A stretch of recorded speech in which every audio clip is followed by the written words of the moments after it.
you got to be a steward of your mind the same way that you're talking about. You got to be intentional about these things. I mean, you've got to protect your mind. Do I keep up with the news? Yes. I mean, I know what's going on, but I don't sit there and obsess. I'm not going to drill down to the details of the things that I cannot control.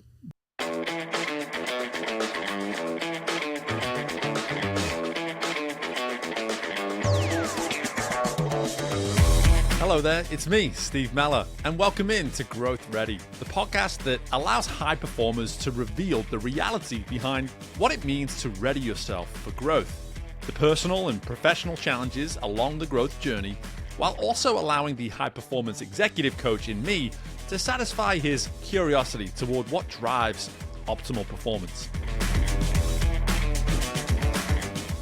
On this episode, we welcome in Julio Melara, the CEO of multimedia company Melara Enterprises, whose lifelong commitment to growth has taught him the importance of investing in our minds to ready ourselves to navigate the change and work that comes with growth, all while making sure we have fun along the way.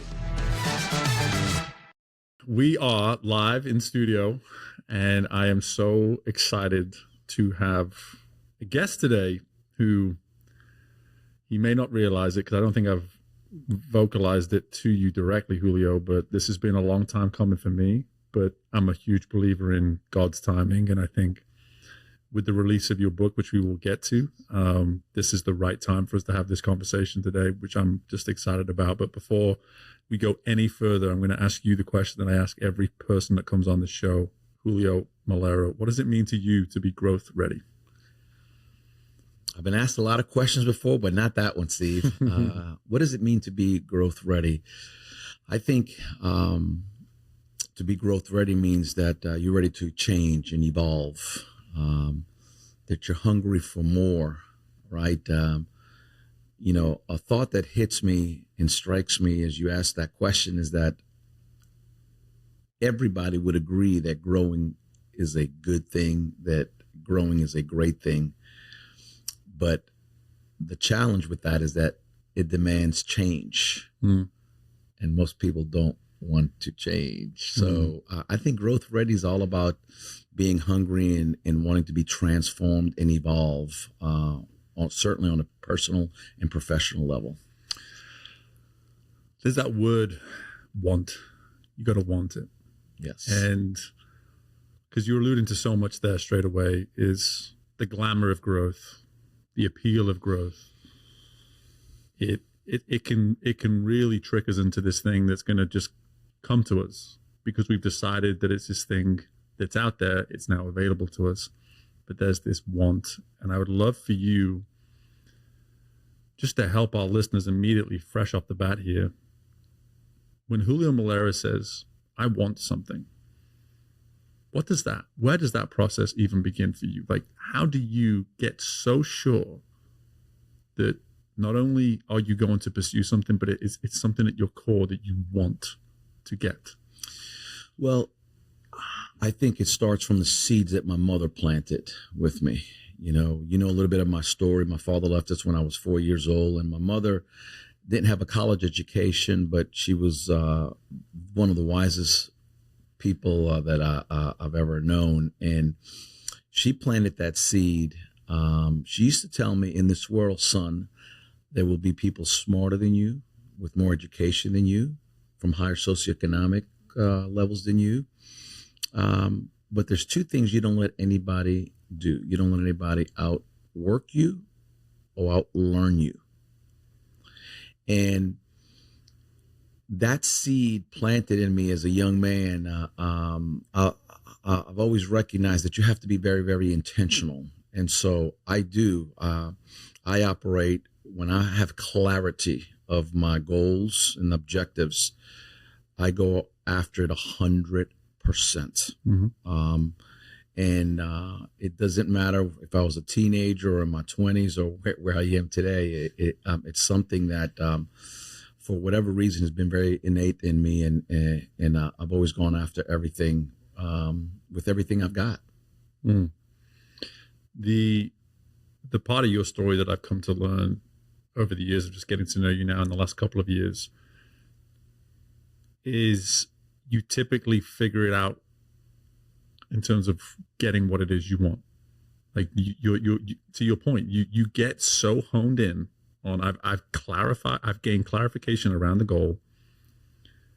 I've more than likely shared it with the people that I needed to share it with to get their buy-in.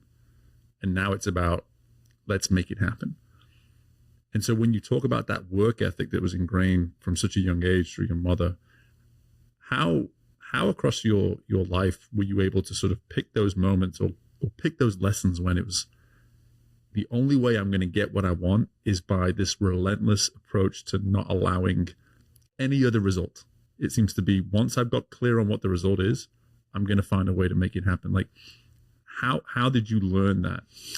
Well, I think there were several factors. One was mentors, right? I tell a lot of young people there's two ways to learn: mistakes or mentors. And we're all going to have obstacles in life.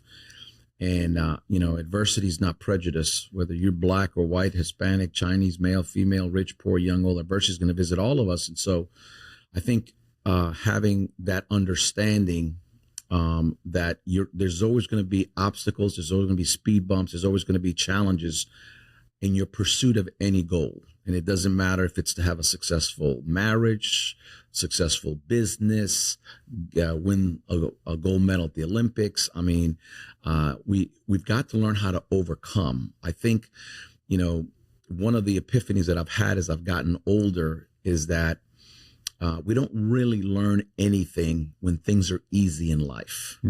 We don't learn anything when the profits are rolling in and the champagne's being poured, but really through struggle, through suffering, through going through determination or storm. I mean, fighting through those obstacles, right? Even when your mind says you can't. You've got that other voice that tells you, yes, you can, right? And again, I want to go back to the point, mentors, friendships, right? Accountability, so extremely important, not just to others, but also to yourself. Writing it down, right? Most people don't even, I know that seems elementary, but most people don't write down those goals because when you write it down, it becomes a commitment. And most people are afraid of commitments, right? But when you look at that goal all the time, matter of fact, when I wrote my first book, and look, there's what I've learned over the years is there's different ways to write books and different people have different flows. But I started with the end in mind. I actually came up with the cover, design of the book and the title, and I put it on my mirror. And I would look at that thing every day and it would aggravate me because there'd be weeks I didn't have time, nor that I had the desire to write anything. But every time I looked at that end goal, it would just speak to me, right? And I'm like, oh my God, this was my goal. Let me get back to work. Let me get back to plowing. Let me get back to writing, right? And so beginning with that end in mind and constantly having that vision in front of me really helped me. And it still helps me today. Yeah. And that there's no doubt the power, what the power of vision can have for a person, and something that there's that word accountability again. And a lot of the work I do today, I try to help folks navigate from this. I want someone to hold me accountable. And then how can we move to, how do I become accountable? How do I practice the art of accountability myself, where I'm not having to have someone tap me on the shoulder. I'm not having to have someone text me every day, where I don't need that person at the gym waiting for me every single morning just to simply go work out. How do I become accountable? And the act of this visionary practice that you were able to implement way back when you wrote that first book, what might, for someone listening to this, what might the most basic version of that look like? If we're trying to detach from, oh, I need that person to literally hold me accountable, to you created the accountability yourself so that you could see it and become accountable to the vision, what might someone who's just stuck making that or creating that accountability do as just that basic first step? I think it starts exactly what you said, something basic. Number one, write it down. I think number two, you got to start developing positive habits, because you're going to need discipline, right? You're going to need discipline, and discipline is going to take you a lot further in life than desire. A lot of people desire to lose weight. A lot of people desire to be successful.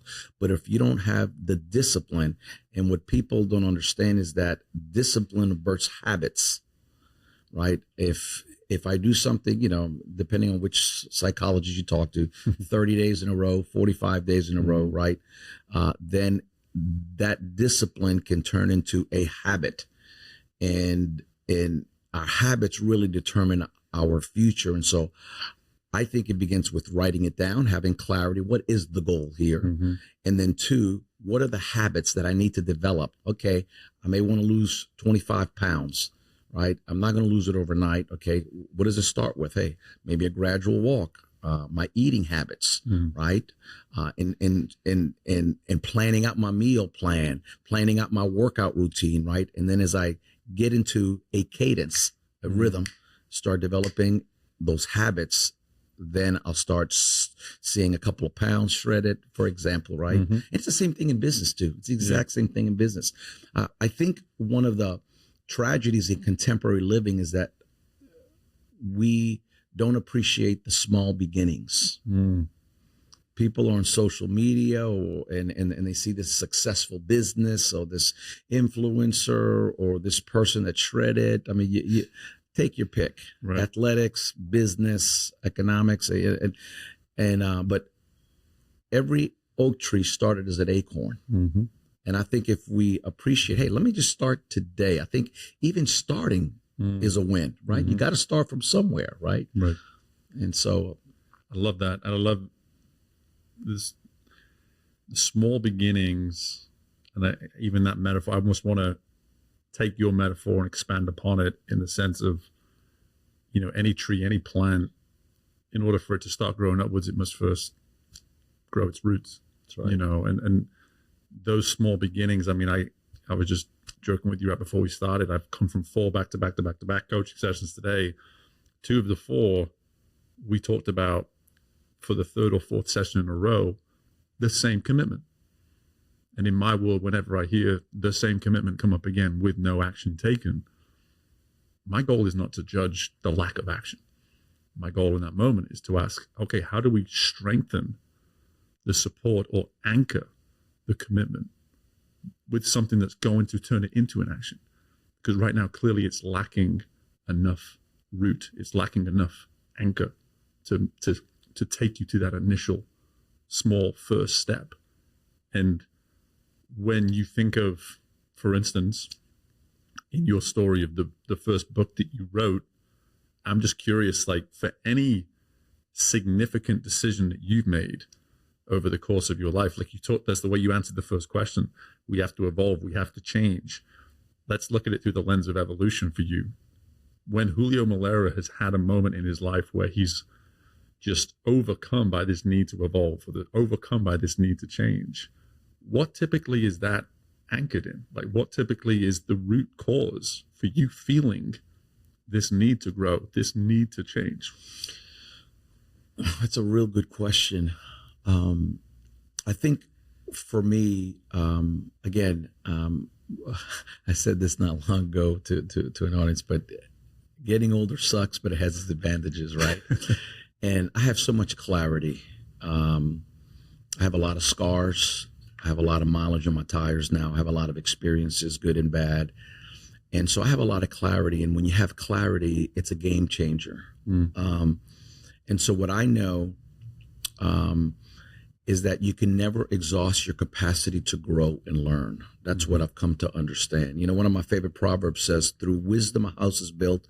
Through understanding, it's established.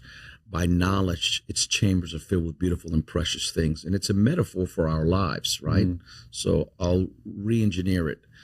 Through wisdom, we build our lives or our career. Through understanding, we establish our lives and our career.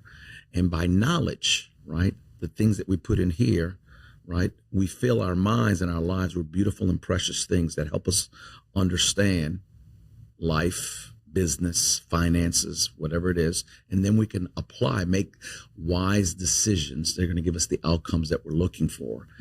And so I just want to continue. I want to die knowing that I gave everything this life. I do not want to have any regrets. There's a book called Life is a Gift, and by the Fishers. And I'll give you the cliff notes, but what they did was they surveyed 104 hospice patients from the ages of 4 to 95. And within 6 months, they were all gone. And the one common thread amongst all 104 patients was regret. And I made a decision years ago that I have a lot of areas I got to work on. My wife will tell you that.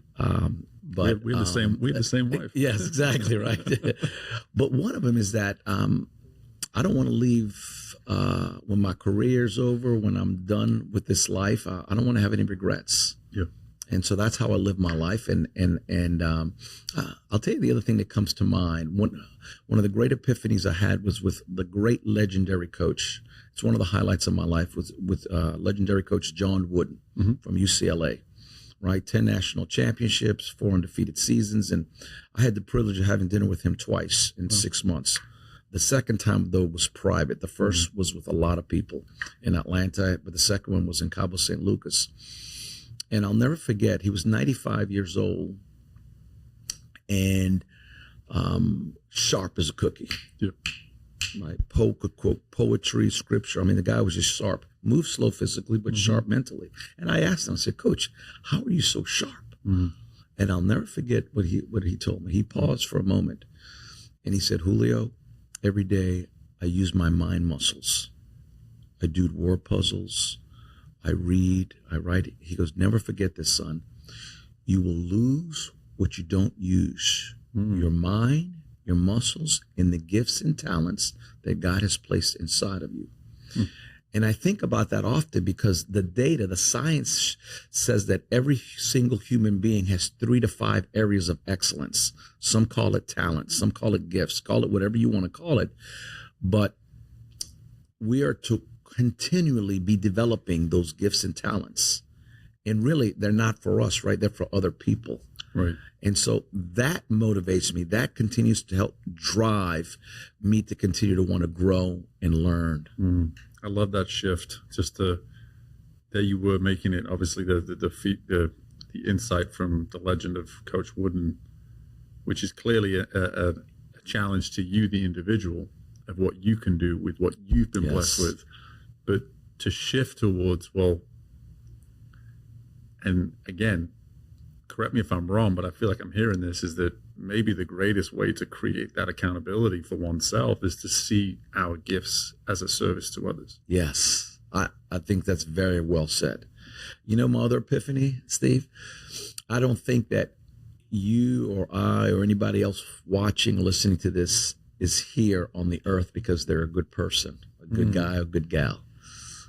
I think that they're here. What I have figured out is we're all here. You're here because somebody needs what you have. I'm here because somebody needs what I have. We may not be called to everybody, but somebody needs the gifts and talents, a piece of each other, right? That's why the world exists. And so that's kind of been my frame of reference, you know, as I go through even my, you know, when I have my own hours of doubt and unbelief, right? Because you got to fight those voices, you know, that attack us daily. And, but that's my frame of reference.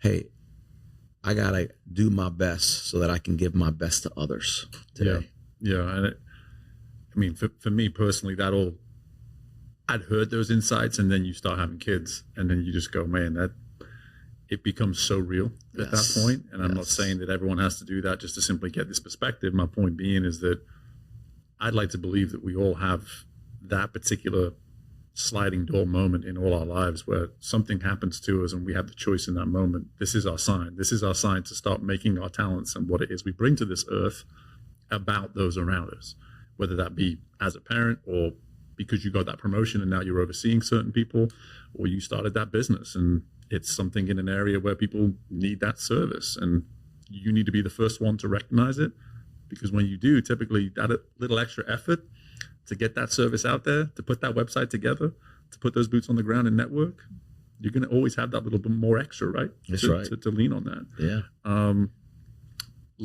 This feels like way too good of an opportunity to segue to the book for a moment. And again, I was like, maybe there'll be even better segues in the future, but we're just going to go with this one. We're going to go with this one. Mental Snacks 2, Investment for Your Mind and Fuel for Your Life.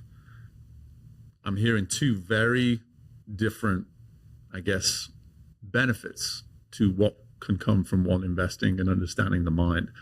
Before we even get to what the book's about, why did Julio Melara feel the need to write this book right now? So,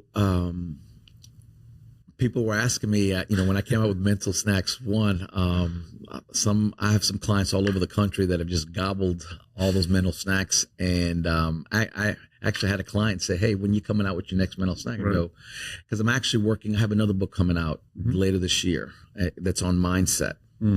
And, but because on my website, I write a weekly, sometimes bi-weekly mental snack on any topic. I had over 300, so I selected the top 100, and I edited them, I cleaned them up, and I put them in volume 2.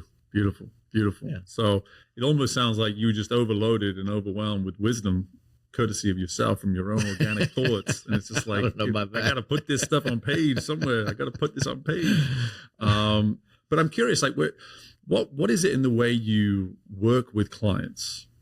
Because I think this is a really interesting part now. We're getting an understanding of maybe the relationship between you and clients, and how it sounds as though, and again, this will have been presented in the introduction, but here you are doing what you do for a living within media, and yet here you are having people approach you about mindset insights, mental wisdom, mental tricks to the trade, whatever it might be, however you want to describe it. What is it about the way you're building relationships with clients for them to see you as an asset in this particular domain? Well, I think it's really my my philosophy, right? And my approach. I love helping people. I love building people. I love encouraging people. My mother was an encourager, and I'm an encourager, right? I don't let jerks work in my company. Everybody knows that's one of my golden rules, right?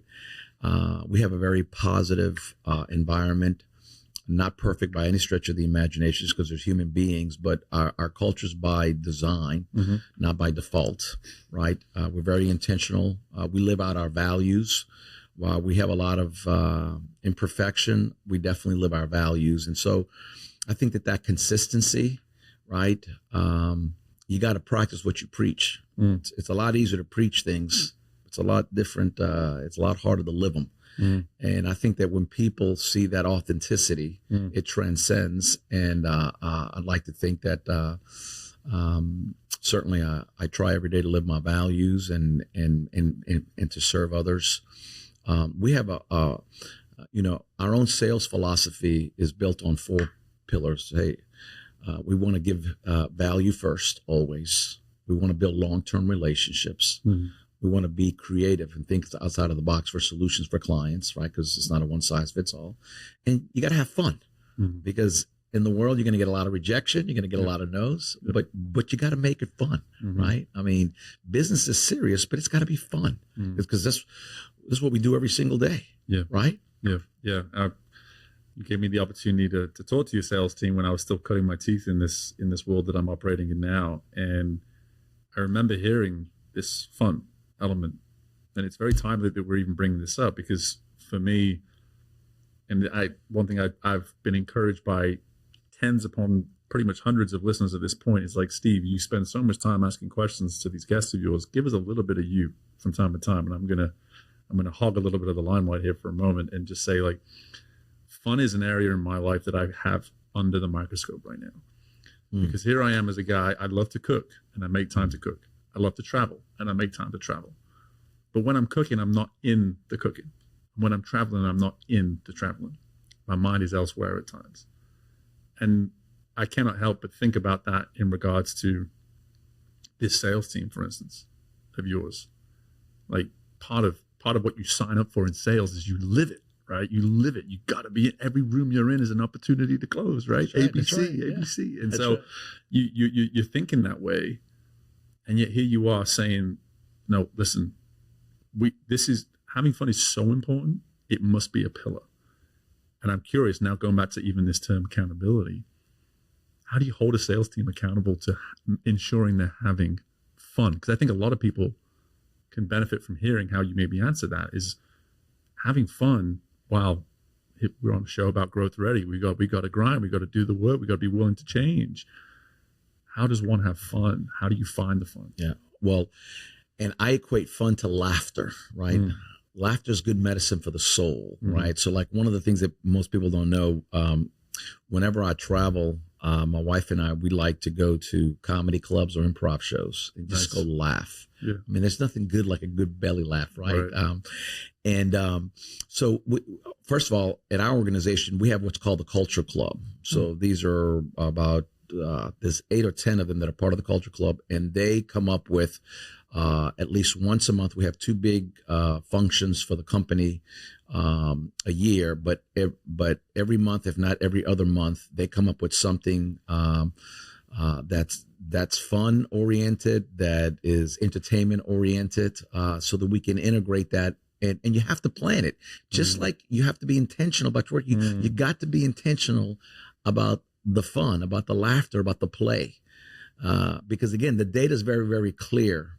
You know, I'm going to tell on myself here, but I was very, very jaded in my 20s. I was so obsessed with success. I never liked to take vacations. I'd rather be making money than spending it. And I was wearing myself out. I thought that more hours equaled bigger badge. And what I didn't realize is that by not disconnecting, I was not being as creative or as innovating. And the data is very clear. And I can tell you is one that, because I practice this now, you have to disengage. You have to go. A lot of success is about energy management. And you have mental energy, spiritual energy, emotional energy, and physical energy. And a lot of people in this country have the misconception. They think stress is a bad thing. Matter of fact, the science just shows just the opposite, right? Stress is is really not even the issue. They think it is, right? I mean, if you go to the gym, you gotta, and I'm lifting, if I want to get this bicep stronger or bigger, I've got to lift heavy weight and stress the muscle, right? And then let it recover, right? And get back. The issue is not stress. The issue is replenishing our energy. We're not good at that in this American culture, because we're so obsessed with productivity and success. We're not replenishing our energy. There's a reason there's a Sabbath day, right? There's a reason why rest is important. There's a reason why sleep is important. That's been a big deal for me. As a matter of fact, I have a little bit about in my new book, the importance of sleep. I had no idea how valuable a good night's sleep is, and it's not just for athletes; it's for us in business. Yep, yeah. And I got a 5-year-old and a 4-year-old right now, and no matter how much I try to protect that sleep, brother, they still come into my bed at night. They run a half marathon on my back somehow. I don't know how he does it. My son every night. I've been in that season. You've been in that bed. It's just a season. It's just a season. I'm taking the season for what it is. I'm taking the appreciation for it for sure. But that word productivity is it's almost a trap, because if we really get into the heart of the word, it's that outpouring of energy. What energy are we getting out? What result are we getting out? And we hear the word productivity, and for whatever reason, we've been trained to think of that as do, keep doing. And that's really not productivity. That's just doing. That's right. It's doing for the sake of doing. That's right. Again, I appreciate that you learned that lesson in your 20s, into your 30s maybe. And here I am, man, I'm just 4 years into business ownership, and I fall into that trap every month at some point. And I'm fortunate to have created the support system I need to get out of it quickly. But how do you maybe help anyone, again, listen to this, who is just insistent on, no, the only way is by doing? I can't, this whole recovery thing, more sleep, getting away to just create the space for creativity to return. How are you talking to that person right now who's maybe adamant that that can't possibly be the way? Yeah. Well, it is. In the data, in the science, and even the spiritual application, all very aligned on this topic. I would say that, for example, there's one study that says that the average worker really only works at 70% of their capacity, right, during the day. I remember a couple of years ago, FedEx came out with one study that said that the average person that thinks they're working 8 hours a day is really working maybe 6.5 max, but between 6.5, between social media, personal time, yakking at the water cooler. And so, again, I think being very, very productive, maximizing the moments that you really are at work, and then disengaging, or let me say it this way, you hear time, right? No, this is not enough time. There's just not enough time, right? Well, for most people, it's not so much a time management, it's a priority management, right? What is the priority? Where, for example, if you're in sales, what are the high level selling activities I need to be doing? It's not shuffling. It's getting the appointment. It's making the presentation, right? It's not shuffling the papers and you have ancillary things you have to do. But for for a salesperson or business development, being in front of your best prospects is the highest value of your time. And so again, I think being very, very intentional, even auditing, like, I just don't know. Well, audit your time.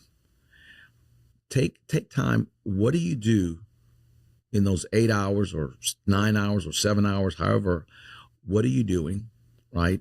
And where are you maximizing the energy that you're pouring in? I think you also have to, something that comes to mind, because many people have children. I don't think you're being productive if you're giving work 100% and you have no energy when you get home, right? Or let me give you another example. You cannot spend all your energy on these little micro problems when you have a big meeting coming up over here or a big presentation, right? So that's what I mean about energy management. Or I'll give you another example. Most people, you're either a morning person or a night person. My wife is a night owl. And don't talk to her until she has a cup of coffee in the morning. I'm just the opposite. We're married to the same woman. Right, I'm telling you, right? I am a morning person. Yep. And so I like tough meetings in the morning, tough negotiations in the morning. At the end of the day, I'm very irritable.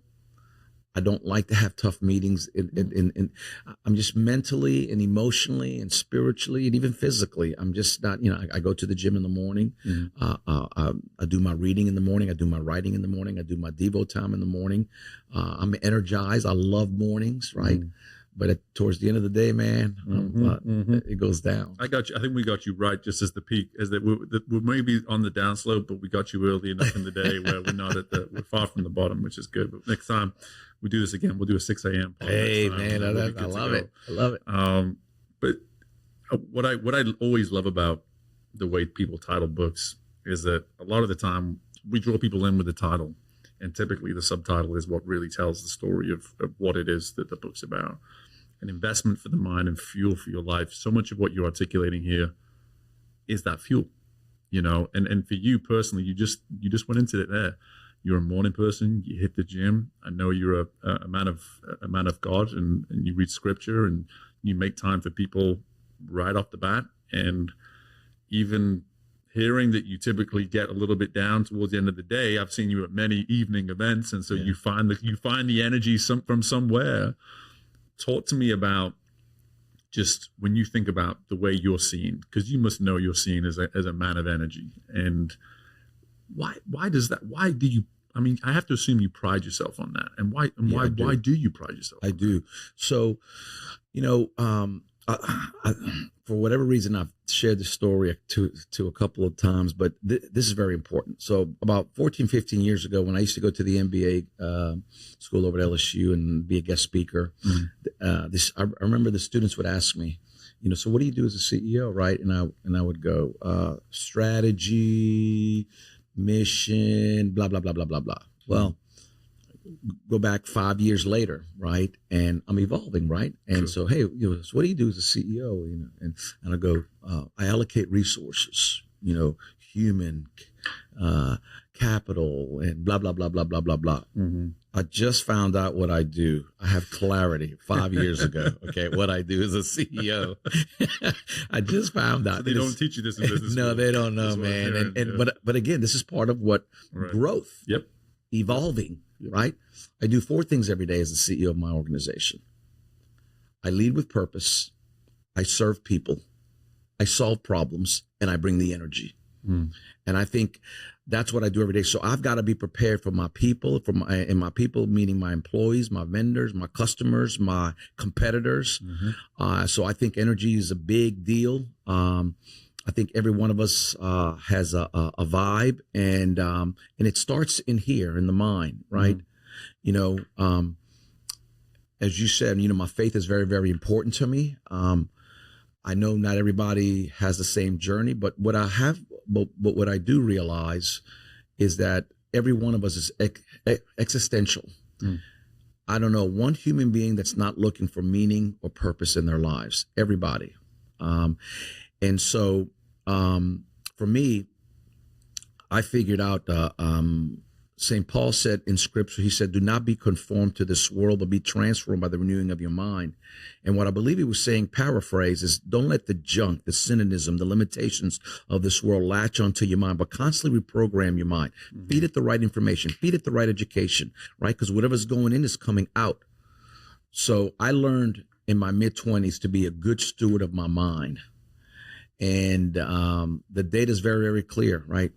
80% of our success is based on our psychology. That's a big percent. It's huge, right? And so, like that great proverb, as a man or woman thinketh, so he or she is, right? And this is why it's extremely important of what we put in here, what we're reading, what we're watching. I don't hang out with negative people, man. I don't hang out with toxic people. No. I like to be around people. This is one of the reasons I've always enjoyed being around you. You've got good energy. You're going places. You want to continue to evolve. I like to get around friends and people that challenge me.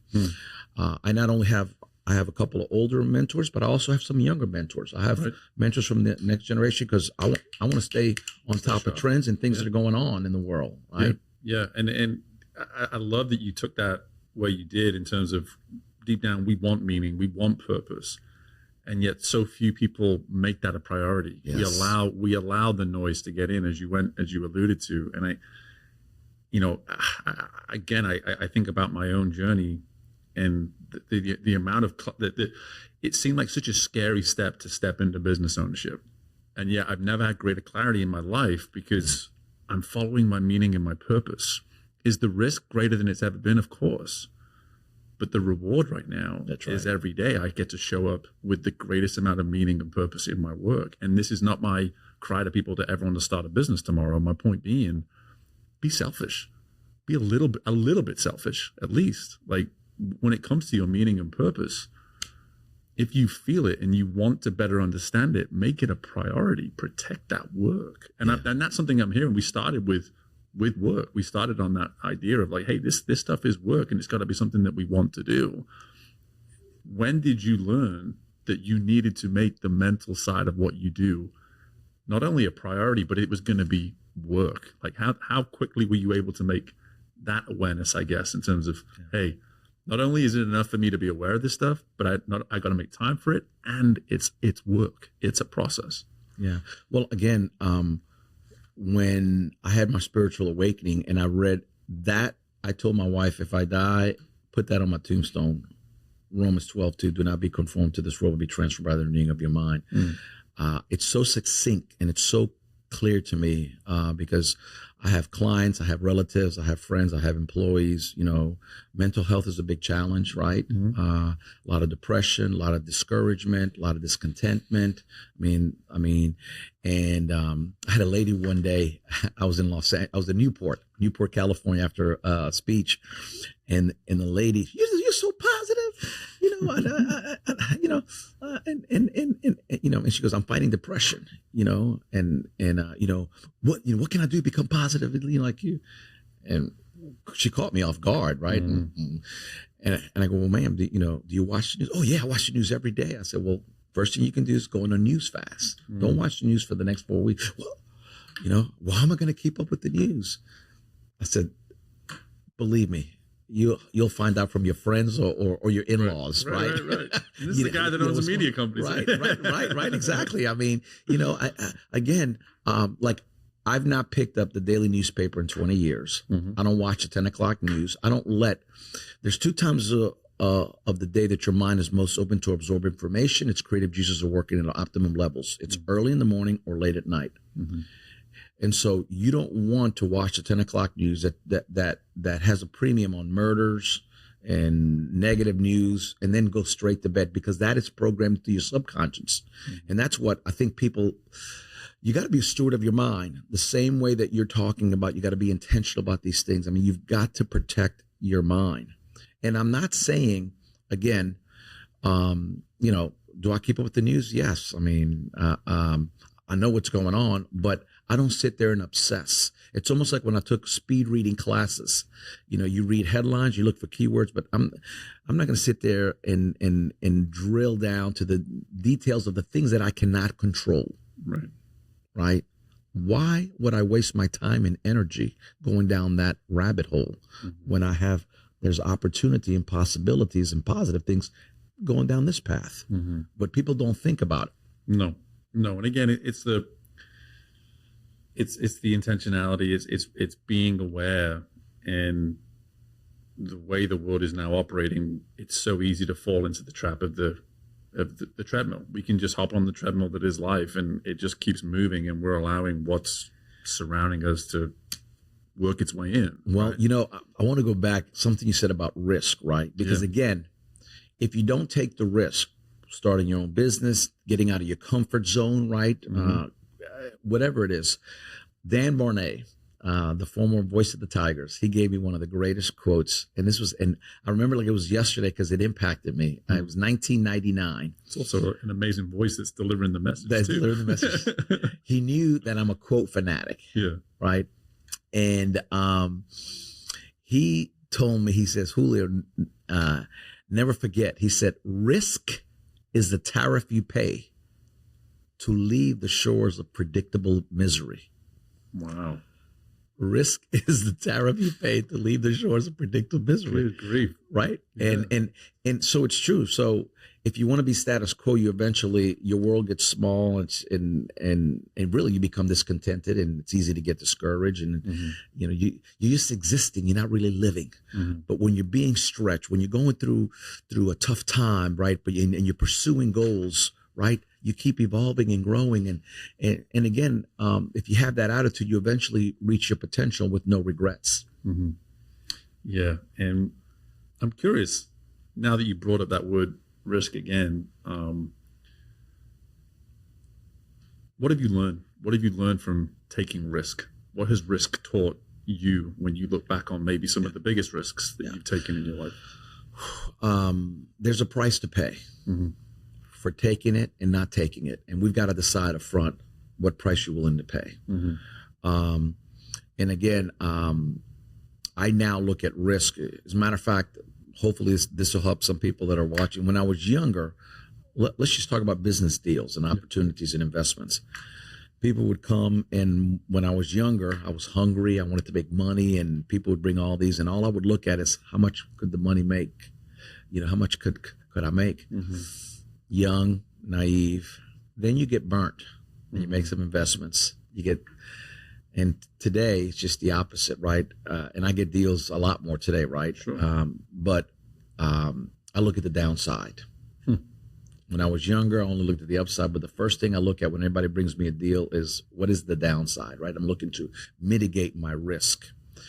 And again, sitting on a bank board and being in loan committee, that too. I mean, hey, do we want to loan money to this individual? I got asked to sit on a bank board at the age of 32, right? I'm now 20 something years into that now. And what I learned there is that, and this is about risk, when I put on my banker's hat, I don't lend money to a business. I'm lending it to a person. Sure.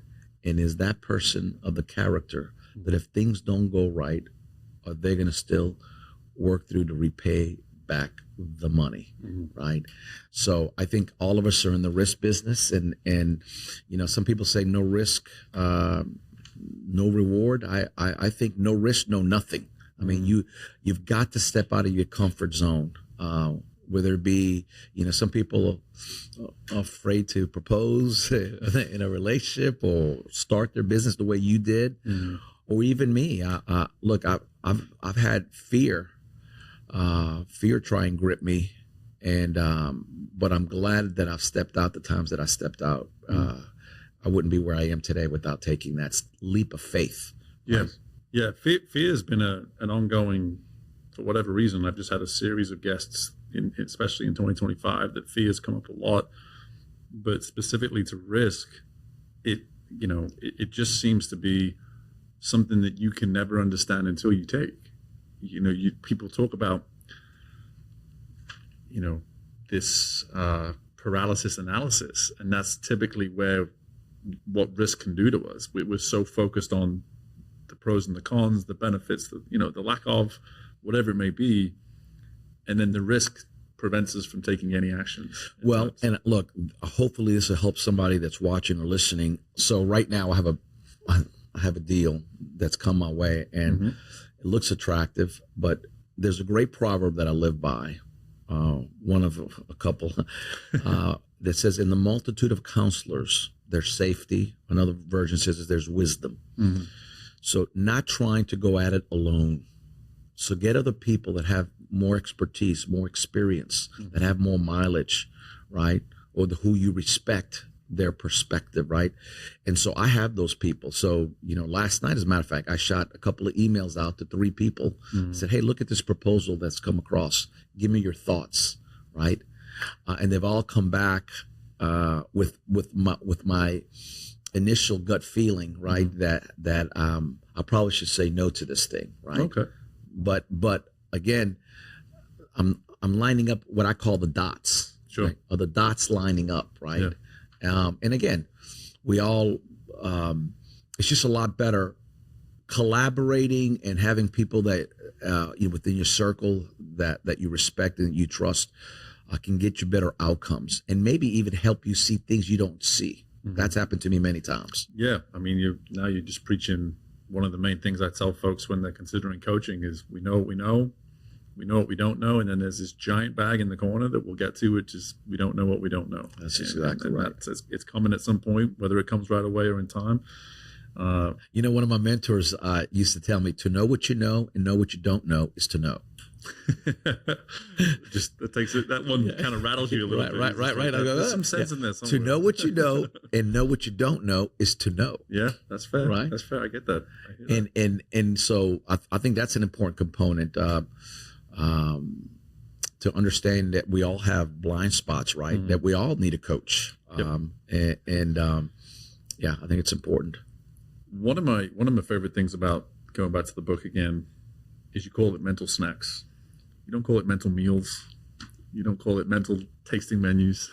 You call it mental snacks. It's almost like you're encouraging us just to bite off a little piece at a time. That's right. Why is that important in the practice of anything around the mind? Why do we need to bite it off in small chunks? Yeah, real good question. Because any endeavor, all goals can be overwhelming if you try and do it all at one time. And again, I go back to this concept of one of the great tragedies in contemporary living is short-term thinking. Everybody wants instant overnight success, instant overnight millions of dollars. But if you study the laws of life, it's about the journey. It's about a process. And so you've got to take baby steps. I wish I would have and I'm going to be very candid, I didn't embrace this philosophy in my 20s, right? Because I was too much in a rush and I wanted to get things done. But I think it's very, very important to take those bite sizes, right? So you can digest it and savor it and soak it in.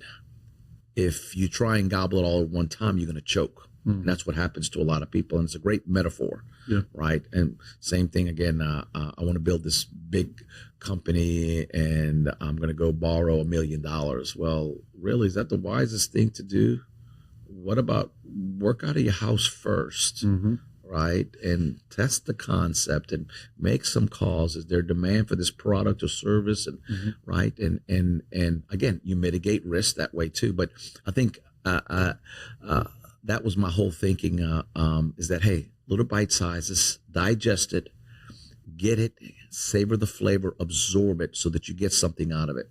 And you've helped me as well as a reader, because my attention span with books is 10 minutes tops, and I think of this book and I just go, without even having to open it and read it, my mind immediately goes to, I'm going to be able to absorb and take in what I need to.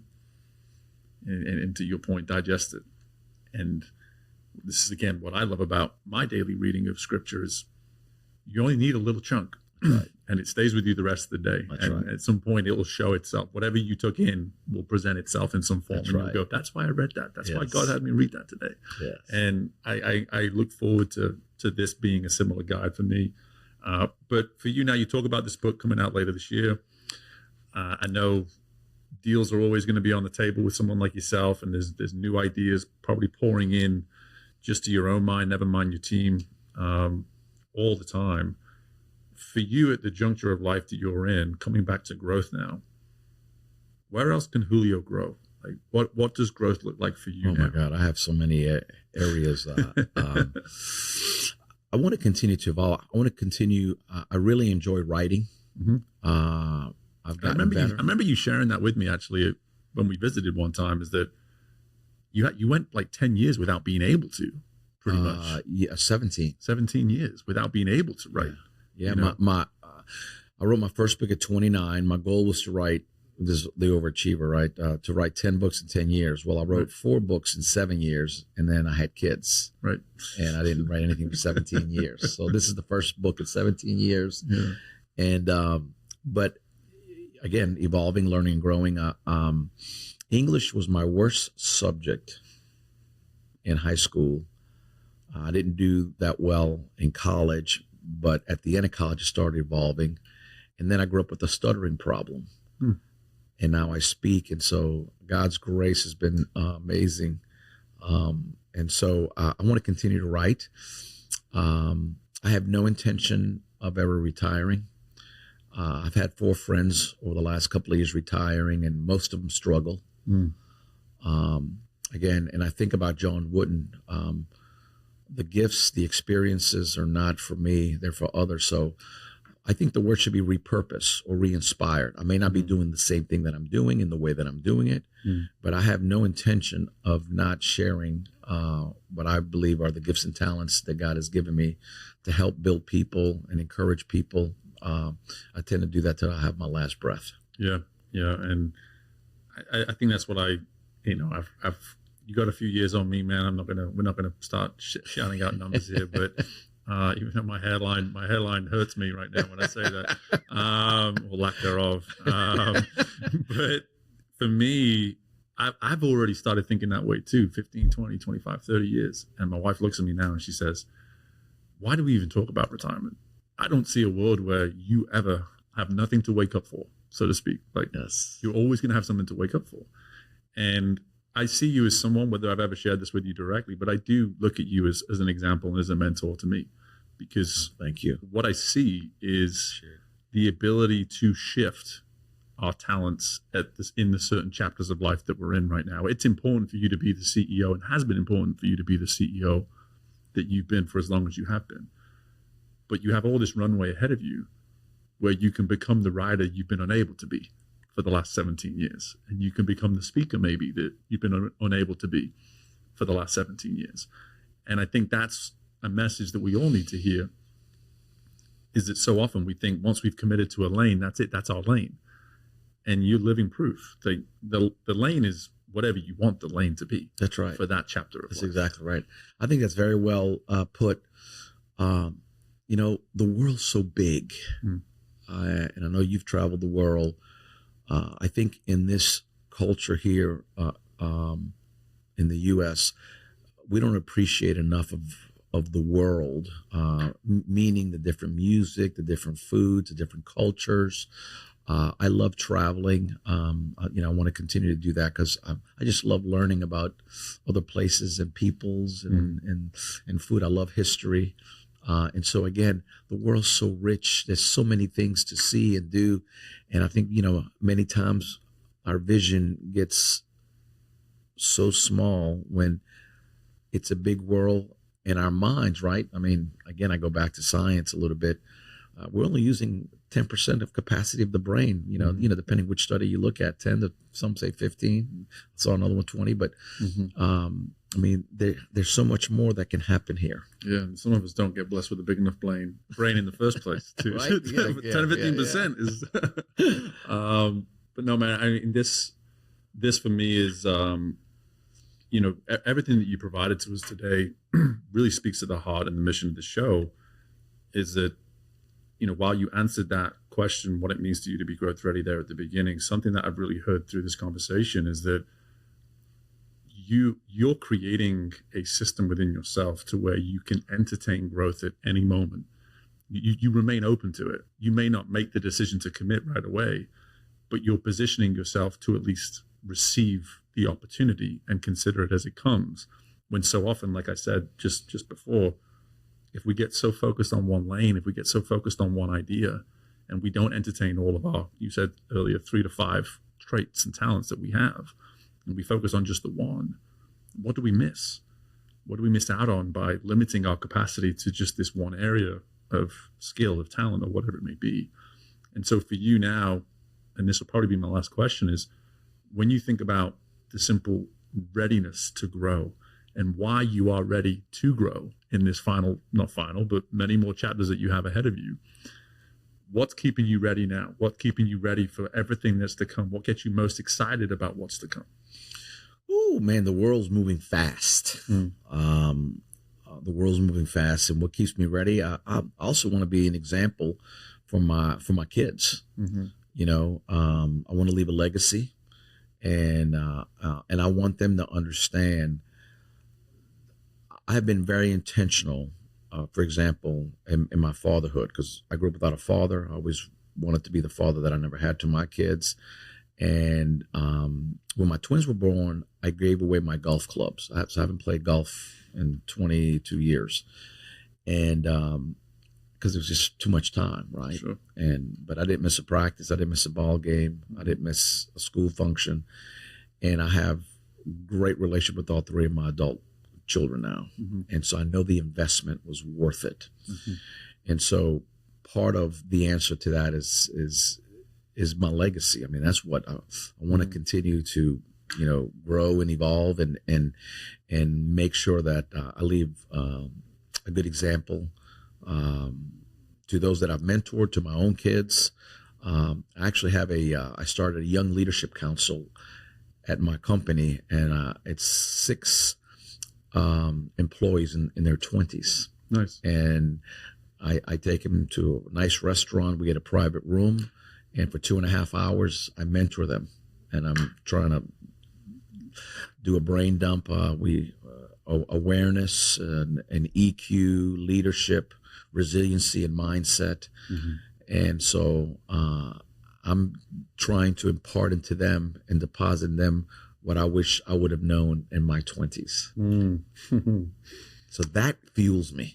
Yeah. And when I see them grow, and when I get the notes and say thank you, it just fuels me. Yeah, I feel that. And legacy is something that's come up from time to time on the show, and something that I've noticed always seems to drive the desire for one to leave a legacy is the quality of the relationships you make while you're here. And if those are fruitful, if those require everything, you have to bring all of yourself to the table every time, that almost feels like this necessity around legacy, where it's like, I did all this work around relationships. Now I got to leave something. I got to leave something for them, hopefully, to go pass it along, whether it be someone as direct as a child, or those that you get to work with, or just be in the same room as frequently. It just sounds as though the more we pour into those relationships, the more aware maybe we become of our legacy and the need for one. Yeah, my favorite poem is called "What Will Matter," and sometimes I use it in my closings. But there's a couple of lines in there that someday it's all going to come to an end, right? The accomplishments, the trophies, they're all going to fade away. All the achievements are going to fade away. And at the end of the poem, it talks about, but what will matter, right? And it doesn't matter what side of the tracks you were born in, the color of your skin, what education you got. None of that's going to matter. What's going to matter is that who's going to miss you? Who did you pour into? What relationships did you have, right?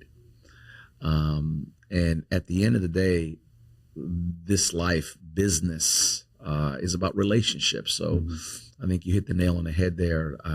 For me, I value that.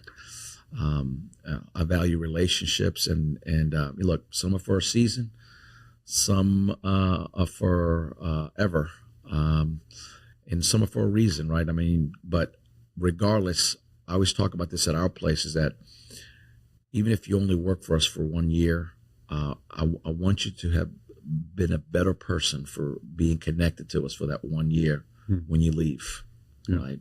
And so again, that's just part of a philosophy in our value system. Yeah, well, you're living it, man, because I'm a better person for knowing you and having gotten to know you, and I appreciate you allowing not only myself to get to know you over the years, but through this interview today, and allowing our listeners to just get a teeny type of an insight around. No, well, let me thank you, man, for what you've done for me and our organization. And I just, one thing I respect about you and admire about you is your heart. You have a passion to help people, and you know what? That's all about relationships, man. Yes, sir. Yes, sir. Well, learning from the best, right? Mental snacks too. All the information about the book is going to be in the show notes. Everything you need to know about Melara Enterprises, and Julio is going to be in the show notes. But for right now, Julio Melara, thank you so much. Thank you. It's been a pleasure. It's great to see you. And my thanks again to Julio for joining us on this episode of Growth Ready. And there was something specific that he provided that I think is so worth re-emphasizing right now, is that we have to use what we have. He got that from Coach Wooden, is to, if we don't use it, we lose it. And when I think about some of the conversations we've had recently on the show, it's been a consistent message from our guests, is what does it mean to actually not only understand what it is that we do well, not only what it means to do the things that we feel called to do, but then to be consistent, to be disciplined about it, to make it something that is an all day, every day in some way, shape, or form. What is that practice? What is that line of habits that you're going to create that result that you know you're capable of achieving? Julio made that abundantly clear through a number of different insights. But what I loved about that one insight, courtesy of Coach Wooden, is it really puts that pressure on us. And it's okay to have that pressure, to have that expectation on ourselves, to say, if we don't use it, we will in fact lose it. So my question to you is, what is it that you're not currently using that you need to be? Because the stakes are so great that if you don't, you will lose it. So get clear on that one area of yourself, that talent, that goal, whatever it may be, that you need to start using and committing to more consistently in order to see the fruits of that work soon. Again, my thanks to Julio for joining us today. And as always, my thanks to you for choosing to join us, for choosing to be part of the show. In the meantime, make sure you are subscribing. Make sure you're taking the time to leave a review of some sort. We always love that you clicking on that 5th star. There's no reason to click on any other star. The 5th star is the right star to click on. And in addition to that, don't be selfish. Share the show. Get this to your people. If there's someone that you know could benefit from the messages and the insights courtesy of Julio in our conversation today, make sure you're sharing it directly with that person. Best of luck with anything and everything going on in your world. I look forward to doing this again with you very soon. Bye for now.